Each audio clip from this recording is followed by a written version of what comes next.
Hello, welcome, and thank you for joining today's daily prayer for America and beyond. The book of the prophet Isaiah, chapter 3 of 66. Let's begin with the Lord's Prayer. Our Father in heaven, hallowed be your name. Your kingdom come, your will be done on earth as it is in heaven. Give us today our daily bread and forgive us our debts as we also have forgiven our debtors. And lead us not into temptation, but deliver us from the evil one. Okay.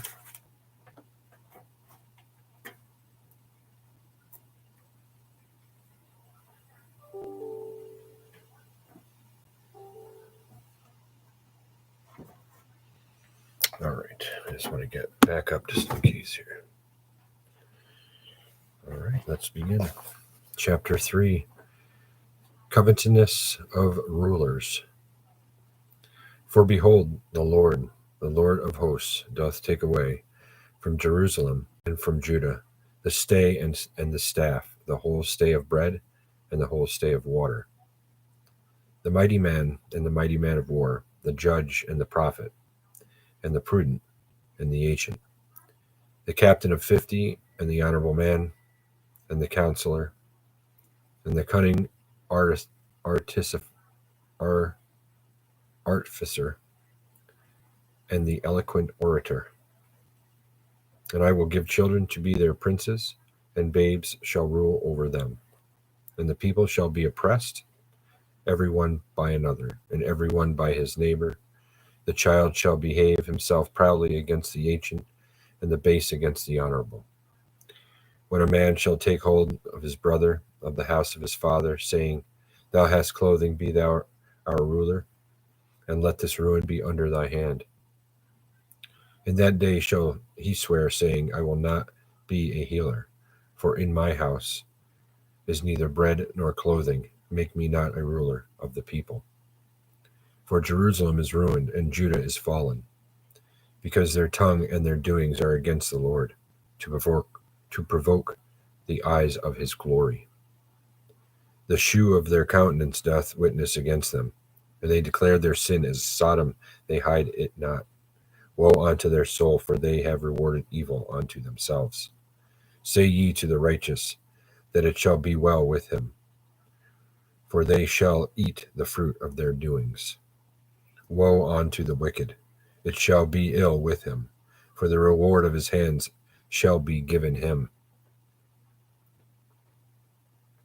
As for my people, children are their oppressors, and women rule over them. O my people, they which lead thee cause thee to err, and destroy the way of thy paths. The Lord standeth up to plead, and standeth to judge the people. The Lord will enter into judgment with the ancients of his people, and the princes thereof. For ye have eaten up the vineyard, the spoil of the poor is in your houses. What mean ye that ye beat my people to pieces, and grind the faces of the poor, saith the Lord God of hosts? Moreover, the Lord saith, because their daughters of Zion are haughty, and walk with stretched forth necks and wanton eyes, walking and mincing as they go, and making a tinkling with their feet. Therefore the Lord will smite with a scab the crown of the head of the daughters of Zion, and the Lord will discover their secret parts. In that day the Lord will take away the bravery of their tinkling ornaments about their feet, and their cauls, and their round tires like the moon. The chains and the bracelets and the mufflers, the bonnets and the ornaments of the legs, and the headbands and the tablets, and the earrings, the rings, the nose jewels, the changeable suits of apparel, and the mantles, and the wimples, and the crisping pins, the glasses and the fine linen, and the hoods and the veils. And it shall come to pass that instead of sweet smell, there shall be stink, and instead of a girdle, a rent, and instead of well set hair, baldness, and instead of a stomacher, a girdling of sackcloth, and burning instead of beauty.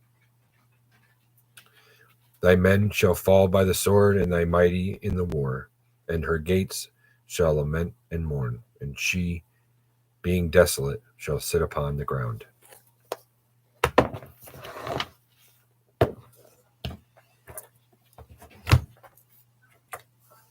And I'd like just to end every episode with a prayer. So not really too much to follow that chapter up with.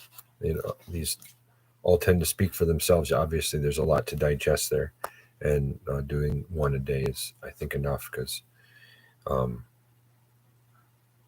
you can hear, it's saying specifically vanity. It's talking about all the vanities that we put on will be taken away and replaced with the opposite. So it's pretty clear, right in your face, with the details. So we'll end with John 11:25-26.